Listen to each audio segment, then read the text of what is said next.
What's up, swimmers and swammers? I'm Coleman Hodges, and today we are taking a deep dive into Kate Douglas's brand new 200 breast US Open and American record. Before we get started, don't forget to like this video, subscribe to our YouTube channel, and leave a comment below to let me know what you think of my ramblings. Now, let's get a little bit of context to this race. It's undeniable. The landscape of the NCAA has changed over the last 10 years. Whereas circa 2012, we were seeing hulked up gorillas, big and muscular, not being able to pop off fast in-season swims, tapering for 6 weeks, and then bringing it all together for championship season.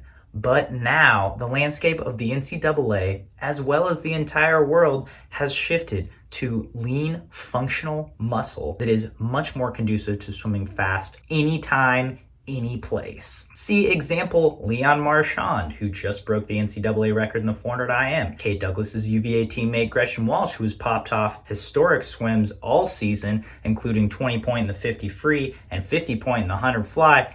And of course, Kate Douglas, who seemingly can swim anything as fast as she wants, whenever she wants. So let's talk 200 breast. Douglas has broken this record for the third time in a calendar year. At the 2022 NCAAs in March, she was 2:02.1, out in 58.9, back in 103.2. This season, at the 2022 Tennessee Invite in November, she was 2:01.8. out in 58.7, back in 103.1. And now, at the 2023 Cavalier Invite, barely in February, she has gone 2:01.4. That consisted of going out in 58.5 and coming back in 102.8. So in this particular record, she took about 1.5 tenths off the front half and nearly 3 tenths off the back half. So let's get into this race. We start with the start. As you can see here, Kate Douglas uses the bent elbow technique where they're not out pointing away from her, but rather bent towards her, very similar to Caleb Dressel. Now, what does this do for an athlete's start? It makes it much more conducive to carry momentum from the arms through the entry point.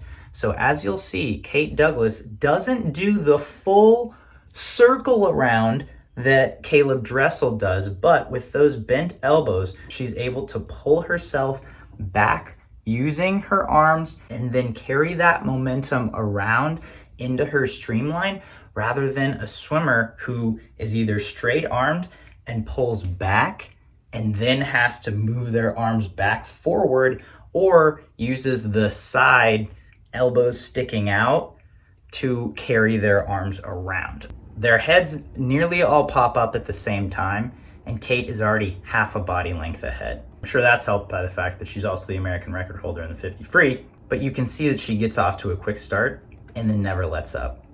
Her first 25, she gets right into her stroke, and she only takes 4 strokes. So she's already hit rhythm and hit stride with minimal effort and minimal stroke count. So throughout the race, she doesn't take more than 6 strokes. I'm going to say that again. Does not take over 6 strokes. Her stroke count is 4, 5, 5, 5, and then 6 strokes per 25 the entire final 100. And you can see how that manifests itself. Obviously, she's going to be fast up front. She goes out in 27.7 and then is 30.3 on the second 50 here. All 3 times she's broken this record, this has been the trend, where her second 50 is actually far faster than her last 2 50s, and then she gets into that more 200 pace after going out fast the first 100. So as we can see here, she's starting to get into her, let's call it real 200 pace of 31 mid. So she hits 31.5 on the third 50, just cruising. Again, 6 strokes per 25.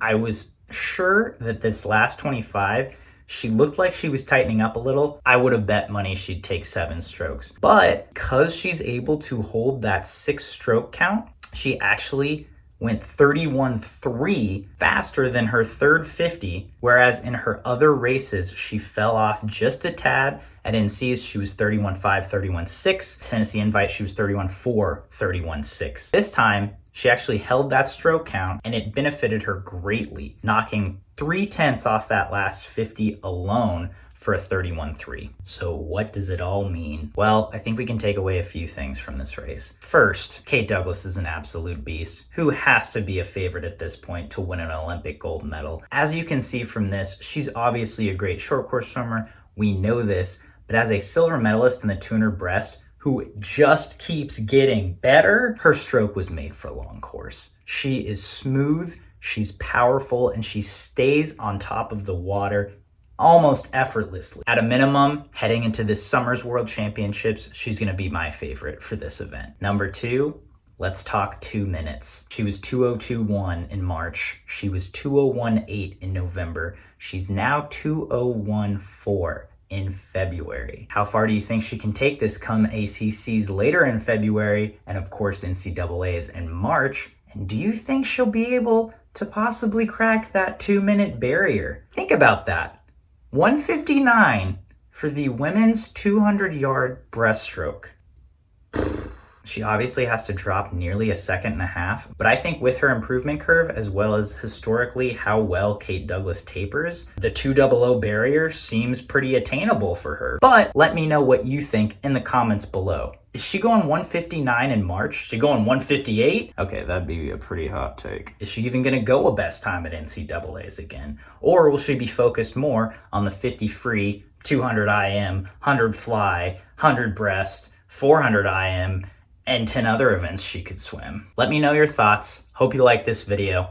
See you next time.